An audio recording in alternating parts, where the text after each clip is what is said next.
Sometimes it feels like your brain is a judgment movie. One moment you are Geet, carefree, impulsive, and an underthinker. But underthinking leads to regrets. The next moment you are Aditya, the overthinker, heartbroken after facing a professional setback, lost in overthinking, trapped in fear. Both extremes seem different, but they have one thing in common. They stop you from living your best life. Our mind is amazing. It helps us dream, solve problems, and make sense of life. But sometimes it feels like it takes over completely, or we try to push it away, thinking about our lives, our past, mistakes, and dreams can be challenging, right?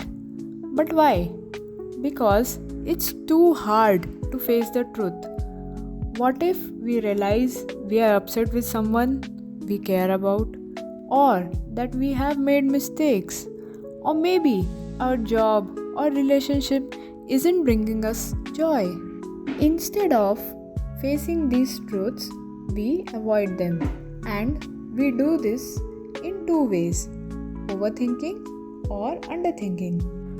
Overthinking. When we overthink, we fill our heads with thousands of ideas that sound smart, but really, we are just distracting ourselves from deeper emotions. It's like those people who can talk endlessly about history, science, or philosophy, but they never ask themselves the tough questions: why do I feel lonely? Or why can't I trust people?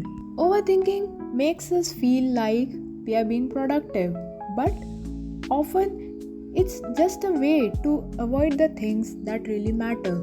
Let's look at Vincent van Gogh, one of the greatest artists of all time. He struggled with self doubt and overthinking so much that he destroyed some of his best work. He thought this isn't good enough and stopped himself from creating more masterpieces. Imagine how many amazing things he could have made it if he had just trusted himself more. Here are the simple steps to stop overthinking. 1. Set time limit for decisions. If you are an overthinker, give yourself a deadline. For small decisions, set a timer for 5 minutes, and once the time is up, make a decision and move on. Second, focus on what you can control. Overthinking often happens when we worry about things we can't change. Instead, ask yourself, what can I do about this? Take an action on what's in your control and let go of the rest. Third, get out of your head. Sometimes overthinking happens because you are stuck in your own mind. Do something to break the cycle. Take a walk, write down your thoughts, or talk to a friend. It will help you see things from fresh perspective. And then there is underthinking, pretending life is simple and ignoring the tough stuff. We tell ourselves, I don't have time for this, or it's all nonsense anyway. It's like those 3 a.m. moments when we lie awake, questioning everything, but we push those thoughts away the next morning, hoping they will just disappear. But guess what? They don't. Let's look at Mike Tyson, the boxing legend who made millions during his career, but he spent it all on things like gold bathtubs and pet tigers. Without thinking about the future, he didn't ask, what if the money runs out? And guess what? It did. Tyson lost everything. Later, he admitted that not planning ahead was his biggest mistake. It cost him everything. Here are the steps to stop underthinking.